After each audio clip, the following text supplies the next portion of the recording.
Bonjour, aussi Gilles pour actualité-dvd.com. Je vous parle du DVD du film Les 7 jours du Talion, distribué par Alliance Viva Film, réalisé par Daniel Groux, alias Pods, et mettant en vedette Claude Legault, Martin Dubreuil et Rémi Girard. Sorti DVD le 22 juin 2010.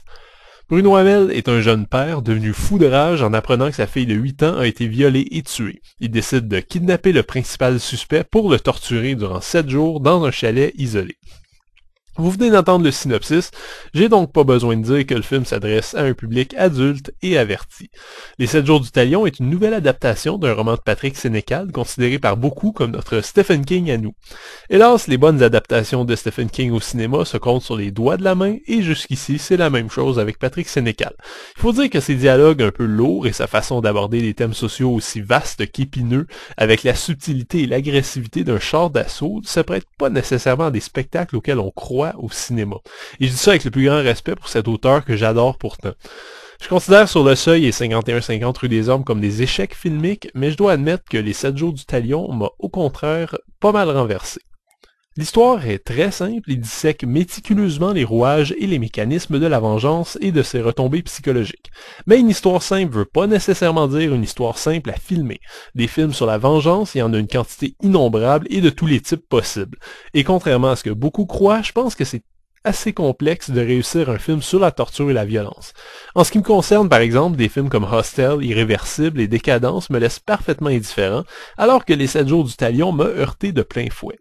C'est tout à l'honneur de Daniel Groux, ou Pods, comme il aime se faire appeler, dont c'est le premier long métrage et qui mérite tout mon respect pour être parvenu à une telle maîtrise dans un genre à peu près jamais fréquenté au Québec. Il y a des petits défauts par-ci par-là, des images un peu grossières, des scènes de reportage télévisés, aussi peu crédibles que dans Sur le seuil, ou une sous-histoire sur la perception du public des crimes de Bruno Hamel, qui aurait pu nous faire débarquer émotionnellement, mais dont le film s'écarte heureusement très vite. Certains choix de mise en scène me laissent aussi perplexe un peu, comme celui de filmer les premières scènes familiales de façon aussi froide et morne. C'est cohérent visuellement avec la suite, mais je sais pas, je me demande encore ce que le réalisateur veut me dire en filmant les scènes de la famille unie de la même façon que par la suite lorsque la famille est déchirée. J'ai aucun doute que d'un point de vue émotionnel, il y en a qui vont rester froids à tout ce qui se passe à l'écran.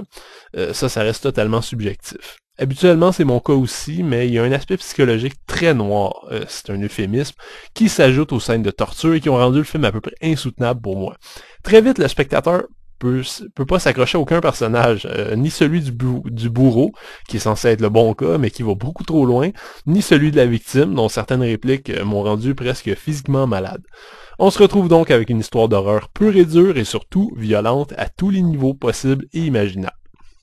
Dernier mot sur les acteurs, Claude Legault est irréprochable et Martin Dubreuil est une révélation dans un rôle qui n'a pas dû être de tout repos à jouer. Fanny Mallette disparaît très vite, bizarrement, et j'ai aucun doute que s'il avait gardé un peu plus en avant-plan, ils auraient pu donner encore plus de noirceur et un sentiment de déprime plus intense au film, d'un goût que ça leur tentait. Quant à Rémi Girard, il se distingue pas nécessairement, mais interprète correctement un personnage que je qualifierais de typiquement sénécalien. Le film est présenté en 2:35 anamorphique avec une piste audio en français 5.1 et des sous-titres en français et en anglais. À noter que le menu est bilingue et que les sous-titres anglais ne s'appliquent pas au bonus, ni les sous-titres français en fait.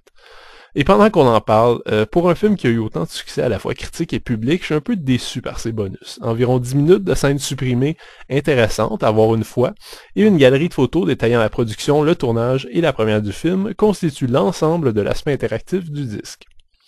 Si vous savez un peu de quoi ça parle, je vous surprendrai pas en confirmant que Les 7 jours du Talion est tout aussi lourd et brutal qu'il en a l'air. En fait, je me rappelle pas avoir vécu un visionnement aussi pénible depuis Cannibal Holocaust, et c'est un beau compliment pour Pods étant donné que dans son film à lui, il n'y a pas de viol en gros plan, de démembrement ou des animaux tués devant la caméra. En fait, c'est même surprenant à quel point graphiquement on n'en voit pas beaucoup. Le film est pas parfait malgré tout et aurait selon moi bénéficié encore davantage à être épuré au niveau du scénario. Mais au final, Les 7 jours du Talion restent une réussite assez remarquable, absolument efficace, et j'ai déjà bien hâte au film suivant de Daniel Groux. C'était Gilles, merci, bon visionnement.